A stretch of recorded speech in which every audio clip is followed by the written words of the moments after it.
Kaingay ganong aking alarm. Maaga nga akong nagising. 3:30 pa lang Oh. May pasok na nga pala ngayon. Tapos na ang maliligayang bakasyon. Siya makapagmumug muna at magpainit ng tubig at makapagkape. Sandoke ang kanin. Kalahati lang ang kakainin ko dyan at baka tayo mahiblad na.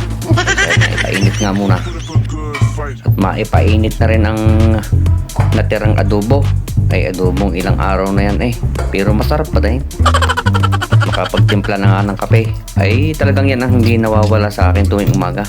Kasarap ka ng kape. Ganyan ang mga teknikan. Paipainit lang para mabilis. Diba? At syempre habang kumakain manood muna tayo ng TikTok para masarap kumain.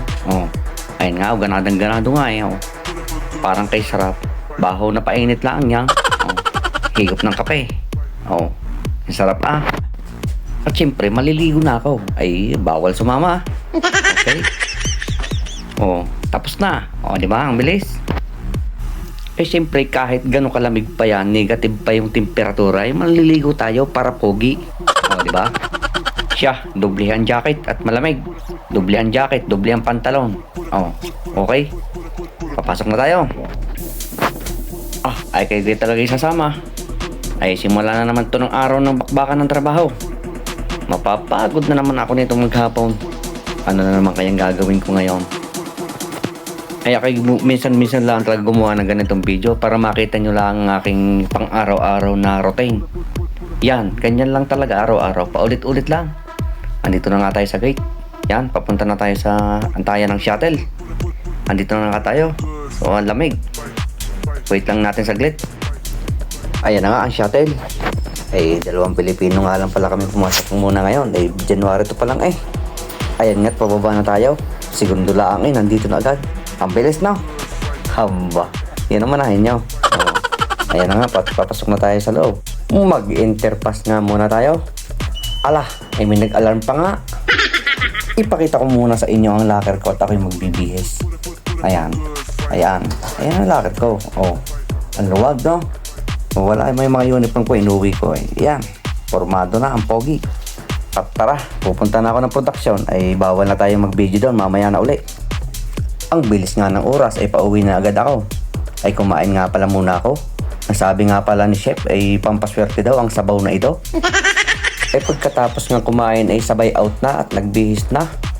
Okay, andito na agad tayo sa hintayan ng shuttle. Ang bilis ng pangyayari andito na naman yung service natin. Ang ganda yung haba ng service na yan. Medyo mainit na pala dito sa loob kasi naka-heater to. So 10 minutes lang, wala pa siguro nandito na agad tayo sa ating accommodation.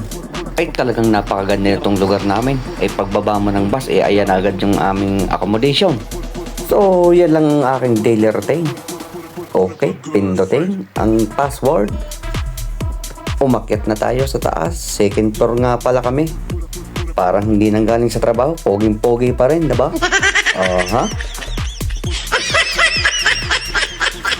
Si Brian nga pala yan, ang aking kasama.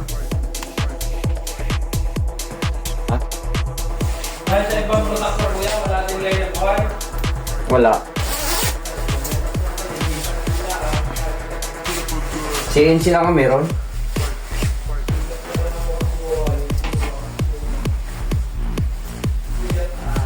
So ayan na nga mga kahapi ko.